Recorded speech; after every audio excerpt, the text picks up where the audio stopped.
Hello! മുറ്റത്തൊരു കോവല് നിൽപ്പുണ്ടായിരുന്നേ. അത് ഒരുപാട് കായൊക്കെ കിട്ടിയതാ. കോവയ്ക്ക ഒരുപാട് പറിച്ചു. അപ്പോൾ ഈ താഴെ ഇത് കണ്ടോ? ഇത് ഫുള്ള് നമ്മൾ അത് പറിച്ച് അതിൻ്റെ ഒരു ആയുസ്സ് കഴിഞ്ഞു. ഇവിടുത്തെ ആ കൊമ്പിൻ്റെയൊക്കെ ആയുസ്സൊക്കെ കഴിഞ്ഞു.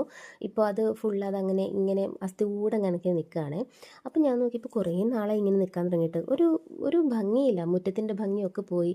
അപ്പടി കാട് പിടിച്ച് അങ്ങനെയൊക്കെ ആയി അപ്പടി വൃത്തികേടായി. ഒന്നാമത് മഴയായതുകൊണ്ട് മുറ്റത്ത് എന്തോരം പുല്ല് പറിച്ച് കളഞ്ഞാലും വീണ്ടും വീണ്ടും കയറി വരുന്നതുകൊണ്ട് അതും പിന്നെ ഇങ്ങനെ കോവലിൻ്റെ അവസ്ഥ ഇങ്ങനെയൊക്കെ ആയതുകൊണ്ട് ഭയങ്കര വൃത്തികേടായി. പക്ഷേ എന്നാൽ ടെറസിലേക്ക് കയറി പോയതൊക്കെ നല്ല അടിപൊളിയായിട്ട് ഇപ്പോഴും ഒരു കുഴപ്പമില്ലാതെ കണ്ടില്ലേ പൂവൊക്കെ നന്നായിട്ട് വരുന്നുണ്ട്. അതുപോലെ കായൊക്കെ നന്നായിട്ട് കിട്ടുന്നുണ്ട്.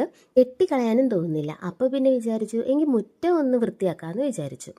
അങ്ങനെ മുറ്റത്തുള്ളത് മാത്രം ഞാൻ അതെല്ലാം കൂടി ഒരു 3, 4 കാലിലാണ് ഇത് നിർത്തിയിരുന്നത്. അതൊക്കെ പറിച്ച് കളഞ്ഞിട്ട് ഒരു സൈഡിലേക്ക് ഒരു 2 കാല് മാത്രം ഇട്ട് കൊടുത്ത് ഒന്ന് സൈഡിലേക്ക് പിടിച്ചൊന്ന് കെട്ടി വെച്ചു. ഇപ്പോൾ തന്നെ മുറ്റത്ത് നല്ലൊരു വെട്ടവും വെളിച്ചമായി.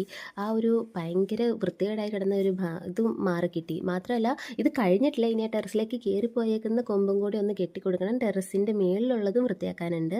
അപ്പോൾ ഇന്ന് സമയമില്ലാത്തത് കൊണ്ട് ഞാൻ തൽക്കാലം ഇതിവിടെ നിർത്തുകയാണ്. വീഡിയോ ഇഷ്ടപ്പെട്ടാൽ എല്ലാവരും സബ്സ്ക്രൈബ് ചെയ്യണേ. ബൈ.